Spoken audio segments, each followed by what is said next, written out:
Hi, I'm Seamless, and today is Wednesday, which means it's time for a new viewer track review video. If you would like to have one of your videos featured in one of your tracks featured in one of these videos, then head on over to the Discord that's linked in the description of this video, wherein there is a submissions channel complete with rules and also moderators to help you out in case naming conventions don't work out. This is to ensure I know who does what track and what the track is called and that kind of thing when I randomly select them to be picked, to be played today. Yes. Starting us off today, we have Fusekit with Waved. Ooh, with labeled bits. I like when that happens sometimes. All right, let's have a listen. Da-da-da-da-da-da. Charge.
Okay.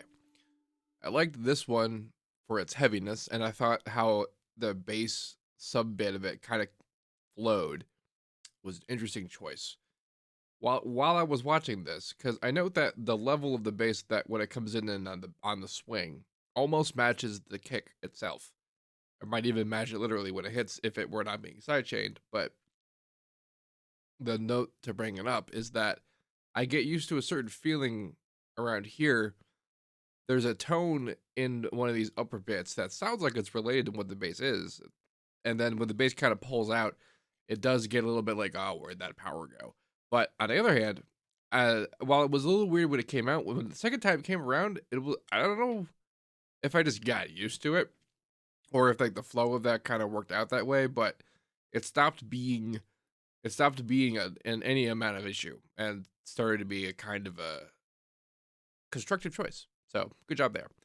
I also I dug the kind of rhythm fake out that the beginning had in the beginning.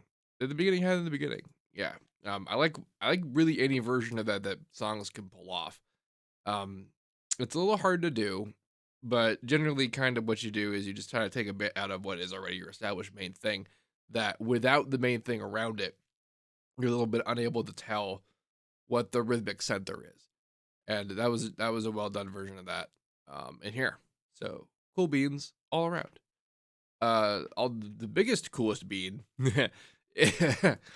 was I I'm trying to describe the texture here because there's this texture and overall presence of what this sort of all is just represented here. Um, changed with the melody, and I wasn't as big a fan of the progression. It felt um a little like you were just kind of moving the whole window around. Like it went up, it went down, it went up again, and then like things went around with it, and there wasn't a lot of like inner motion. There was a lead that did change and was relevant with the key, but that was the sort of point. Everything moved relatively, and it did feel like it felt very whatever, but that was very okay because every other part of it was pretty well backed up. Like it was the thing that was happening on the beat, and the beat was really nice. The texture and mix of this was really well done. How hard the side chaining was in it, and all of that presence wise, so totally excellent. But what I was getting at was that the initial texture made me feel like it was going to go somewhere pretty predictable, but you did take it somewhere interesting. Ultimately, I think it could have been more interesting than where you did with your melody, but what it was ultimately was fairly unique for something that had this texture. And I was kind of impressed by that because it did go someplace that I didn't expect. So, GJ that. All right. Moving on up next, we have Crash 358 with Thunder. Also labeled. What do these labels say? It doesn't help that I have the colors on. Let's go to the waveform view for a sec. Boop. Oh, it's time signature changes. That's fun. Okay. I'm in board. I'm in board. Yeah. I'm in something. Let's have a listen.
then it just stops.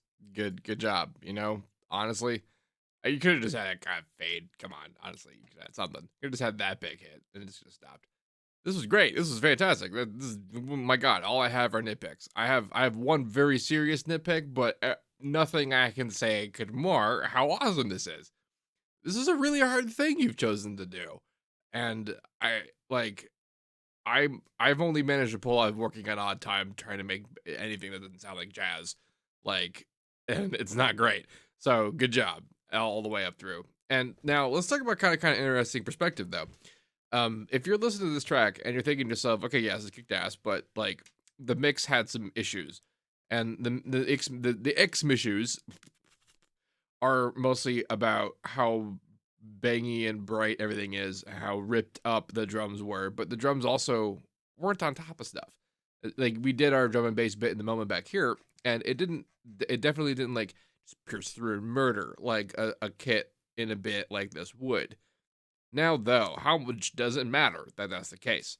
And it matters a lot if it's your vision for it to do that, but I myself, when I listen to a lot of music like this, I notice I'm almost always, I can't not listen to the mix, right?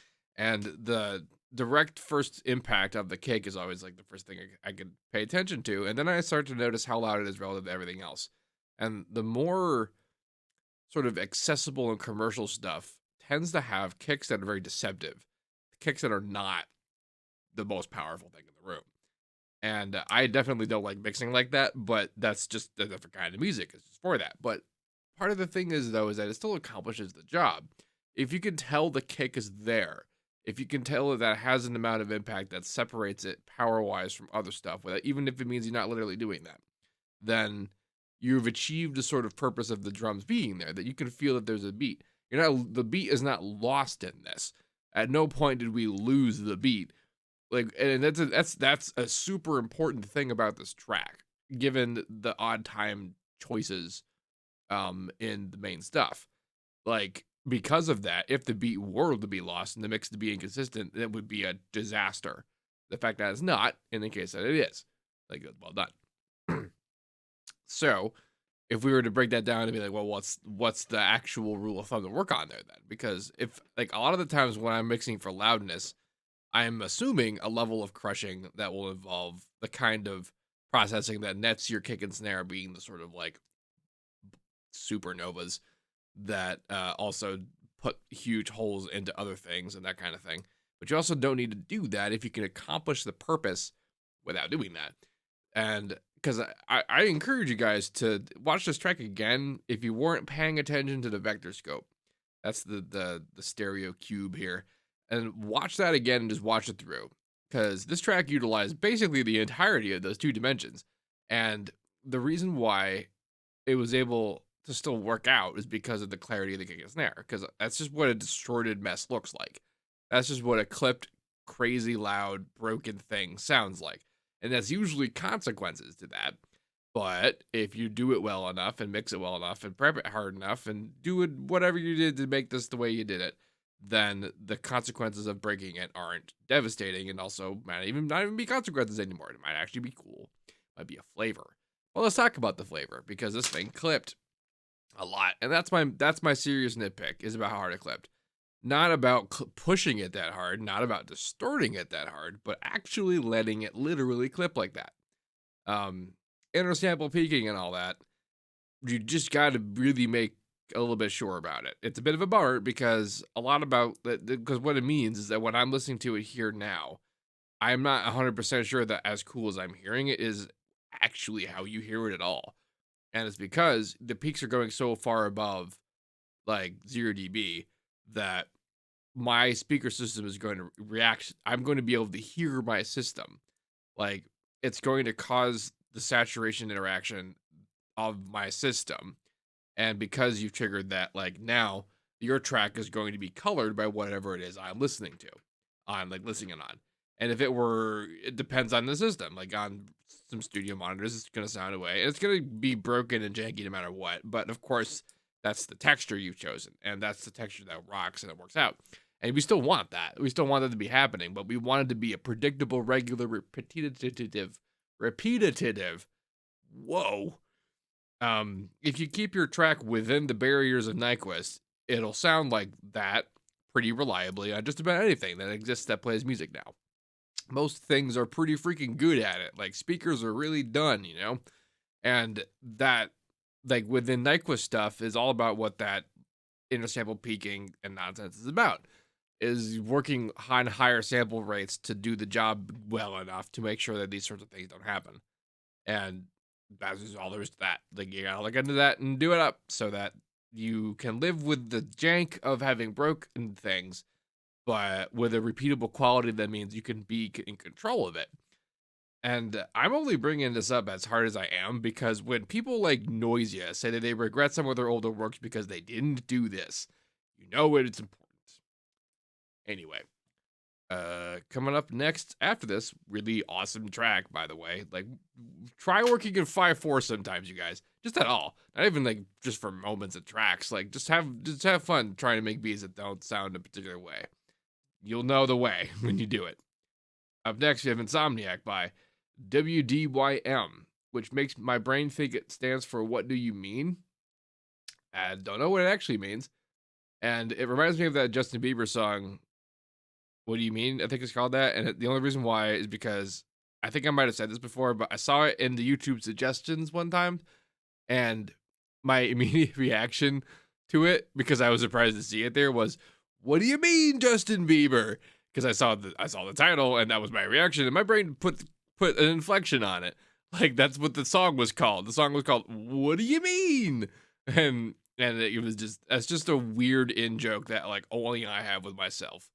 But there it is. So, what do you mean, Insomniac? Let's find out.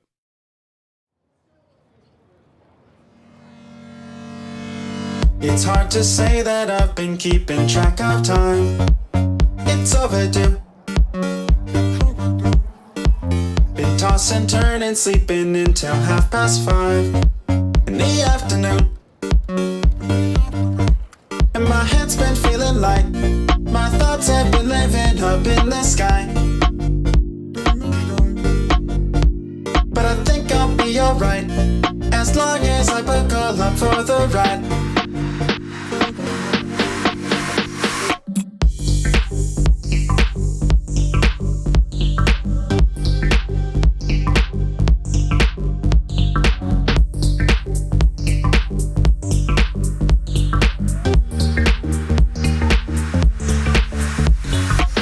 It's hard to say that I've been keeping track of time. It's overdue. Been tossing, turning, sleeping until 5:30 in the afternoon. And my head's been feeling light. My thoughts have been living up in the sky. But I think I'll be alright as long as I buckle up for the ride.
Interesting, very interesting. And it's interesting to me because I feel like I know more or less exactly what you, at least not so much, if not what you were going for, what inspired what you were going for.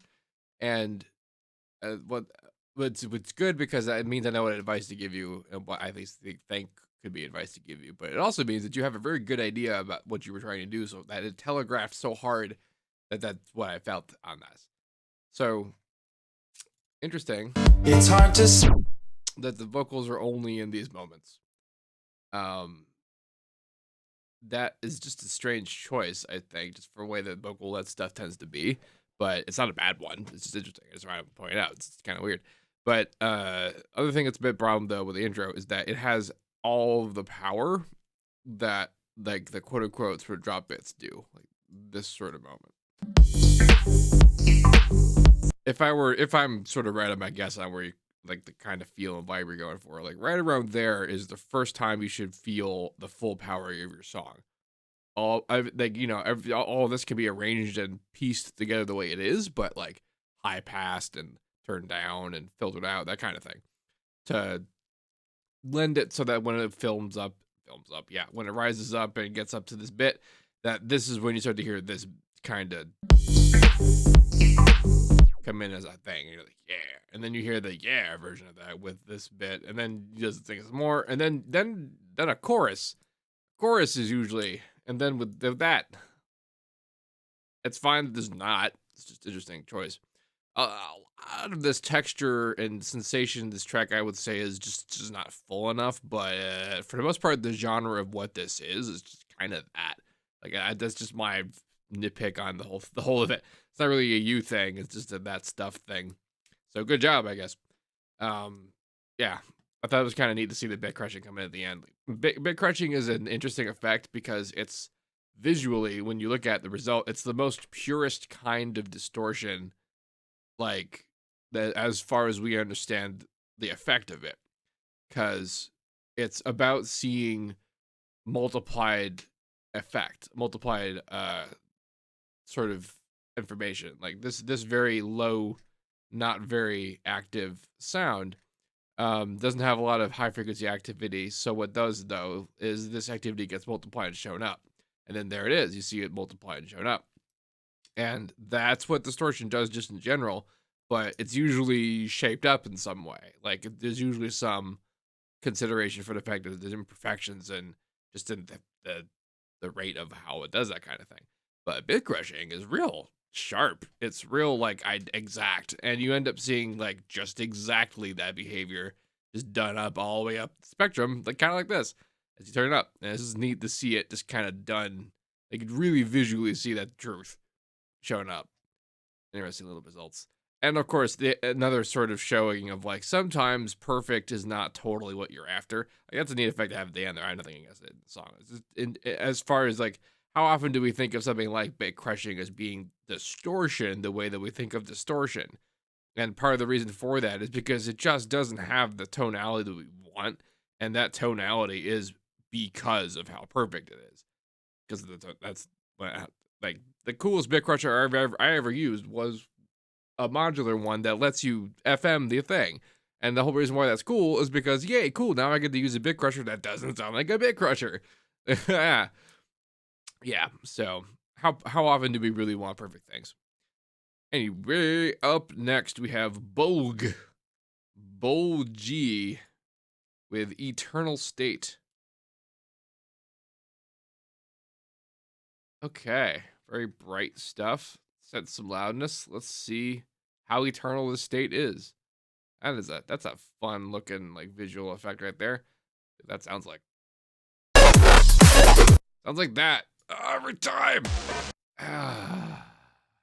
All right, one more time.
but they also didn't end. That's fine. Honestly, the things don't end. Like it's so I have altered my view of a lot of things over the years. Um, the things like, for example, when I first started producing, like, because stuff like this, especially like when I was making this, I I mostly heard examples of it in mixes, so I never really like intros were just servings to drops. And I was very of the opinion that like if I didn't have to make an intro, I just wouldn't, or a breakdown or a rise or any of that. I like my drops, right? I came from metal. There are songs, there are whole albums that just don't change energy level. That's just how that is. But I eventually softened on the intro front for like on two counts. One, I just like them. Like there's just you can do really cool things with them. But and then two, they serve an educational purpose for the listener to prepare them for the drop in a way that allows you to do more complicated stuff. That because you've trained them in the way of what your song is faithfully by actually introducing it, like they understand it better, and that means that like you've made them a nerd. You've made them a nerd of your song before they've even gotten to they've even heard it, and you can leverage that education you've given them to make more complicated things that otherwise would have been a disaster if it was all just drops, because it would just show up as a totally foreign concept all at once and be incomprehensible. If you're like that, if you're doing that kind of thing. However, outros, my opinion on outros originally was just do whatever. If anyone's even gotten this far into the song, you've pretty much won. Like most of the time, you're gonna hear, they're gonna listen to the intro and the drop, and then it'll get mixed into the next song. And then that's usually where I would say that okay, that's the second drop is where rules go to die, because of this fact, which means that you can do the cooler things. You can do all the risky moves, the louder and harder, denser things. Not that we even know where that is in the song, but and then the outros are you can just do literally whatever you want. And I was listening to Noisy Radio, and the very last one that they did, actually, they mentioned that, well, actually, it's because one song was about this as a concept, this idea that like not all songs have endings. Isn't that something? Not all songs. That some songs are just meant to be continuous experiences of loops of progressions and alterate and like expressions. Like, you could think like you could think of like a piano note. Like that's a thing that's meant to have a beginning and an ending.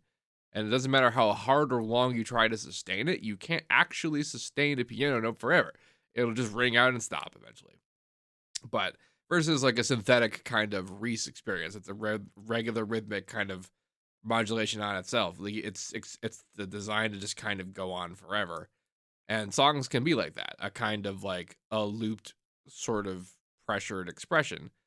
And that means that like the endings of them is honestly up to whoever's mixing them into whatever's coming next, which means that you don't really have an ending. It just kind of stops. And like, how hard do we really need to care about it? I think we should care about it a little. Like I said in the last track, just enough more that there actually factually is one, in the sense that like there's a section beyond what was your last drop that can be quantified as being the ending of your song.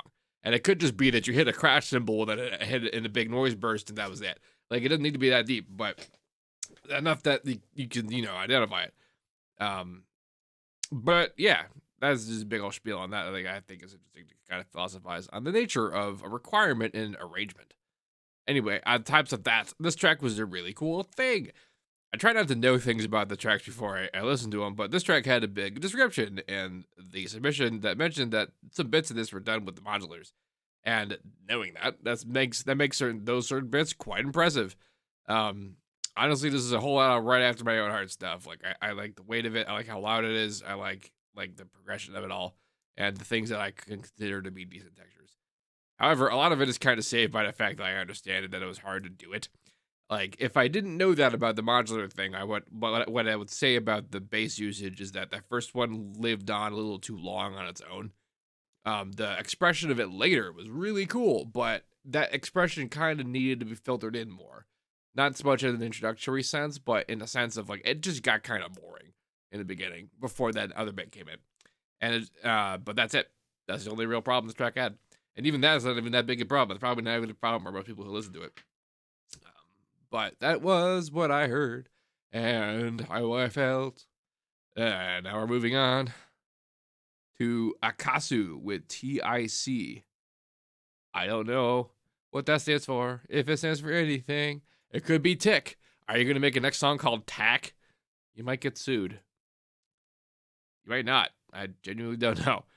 But either way, we're going to listen to it. I did move the thing. I hit the stop button. It happened. You all saw it. You all saw it happen. Okay.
Well, Kingdom Hearts will be proud.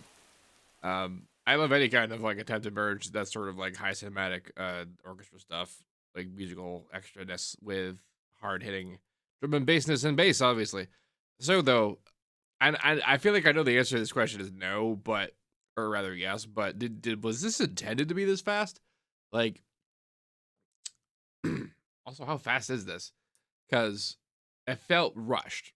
It felt. I mean, I just compared it to Kingdom Hearts, and like that whole style of music is all about that like high energy, like there's lots of notes going on kind of thing, and that's fine. That's what you're doing. And I asked a question though because when I make stuff like this that sounds this dense and moves that much, it's usually because I started out writing a slower song and decided that I liked it better at drum and bass speeds. But I had already started writing some with a drop, and some things that I had made at a density much slower are now being played way faster, and it has this like incredibly frantic, sort of overly dense energy. And that's what it kind of feels like this a little bit. This also could just be how you wrote it. Like I genuinely don't have a claim to know how whether or not you did or not. On the other hand, it also is that maybe have you tried writing something like this mixed just exactly like this written? I mean, just this is a song. Try playing it at like 136 BPM or like 126 BPM, like around down there, right? Like old ass breakbeat speed, and especially with like the things that are running as fast as they are, like bass speed, bass wise. I think you'll like how that kind of feels as a break. Um, that's honestly not like a tactical consideration. This is fine the way it is. It's honestly very impressive the way it is. It's a lot of work to have done what you did. Um, the music is a little clashy with itself even, and not like later it makes sense. Like when you do enough this sort of dark, evilish sort of uncertainty sort of type music, there's not really a lot of wrong notes because the wrongness is part of it. But at the same time, like there kind of can be. And I don't know how much of it would have triggered you if it triggered me or not. Like this, it's hard to tell. From my own experience, because I don't know enough about like theory and whatnot, a lot of what I'm doing is a whole hell of a lot of trial and error. And sometimes I just get tired. I just get tired of doing it. And I just kind of live with it. I just live with certain choices. And then I get those choices stuck in my head. And then now anything that is different than those choices sounds wrong. It doesn't matter if it's better. It doesn't matter if factually everyone else thinks it's better. If it's different than the thing I drilled into my brain, I'm gonna stick with it. That's the problem. That's a bit why you probably don't want to do that. Just kind of on as an aside to anyone else. But the result of that tends to kind of sound like this. This sort of like not totally unified, but not really wrong. It's just a sort of cloud of stuff happening. But it made perfect sense when the beat and the bass came in, the cloud of stuff, because it was actually kind of well timed and arranged with the beat and the bass. Just that when it was by itself, it didn't do like the previous track. Was it the previous track? The track before it that had the really sweet like kind of beat fake out, like the timing that was a bit different before the beat came in, like that kind of thing. Like that wasn't really what happened in this track. It did just kind of was like it did feel like, oh, but there's gonna be some music. It's gonna be in this sort of vague electron cloudish configuration, but there's gonna be music. And then when it all finally came in and was sandwiched together, yeah, there was. And it was sweet. So overall, excellent job. Coming on up next, we have Y-U with Stereo. I'm gonna want to say there's got to be a lot of things called that. On the other hand, there might not be. All right, though. Also, put at the beginning. Let's see what this is like.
was sick too. Wow.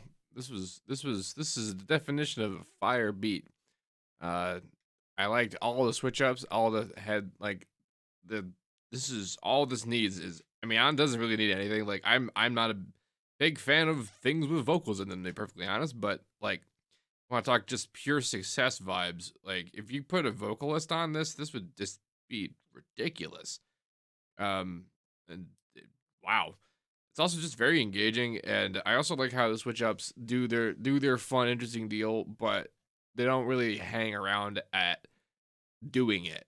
They go back to what is a very well established, nice rhythm, and it's not a threat to mess around with fun effects. It's an engagement, and it speaks towards a confidence that's I think probably lacking in a lot of other people's tracks, my own tracks, a lot of times, and it has to do with like a unity of vision, or at least an agreement of one that like even if you didn't necessarily plan for it, like you arrive to a location where you understand that yes, this is the thing I'm doing, and I'm going to help it, and I will do the things that help it, and I will not do the things that don't, and that the things that help it are to do those cool change ups, and the things that don't would have been to overstay the change ups.